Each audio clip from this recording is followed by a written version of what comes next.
Hi అండి, అందరికీ నమస్తే. నేను చిక్పేటకి వెళ్ళాను. చూడండి, అక్కడ దొరకని వస్తువు అంటూ లేదండి.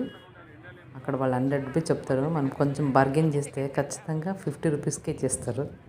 అంత బార్గెన్ చేయడంలో ఉందన్నమాట. చూడండి, దొరకని వస్తువు అంటూ అస్సలు లేదండి. అన్నీ ఉన్నాయి. సండే కదా, క్రౌడ్ అయితే భారీగా ఉండింది.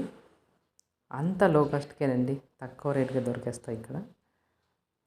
చూడండి, మార్కెట్ అంతా కూడా కళకళలాడబోతుంది. జనమే జనం అనమాట. ఏమి అస్సలు చూడండి, అక్కడ దొరకని వస్తువు అస్సలు లేదు. అన్నీ ఉంటాయి, అన్నీ దొరుకుతాయి. ఆ స్ట్రీట్లో అయితే అస్సలు పారడానికే ఉండదండి, అంత జనం ఉన్నారనమాట. అసలు బైక్ వెళ్ళకే దావులే, కార్ వేసుకుంటే అంతే, ఇంకా స్ట్రక్ అయిపోతాం అనమాట.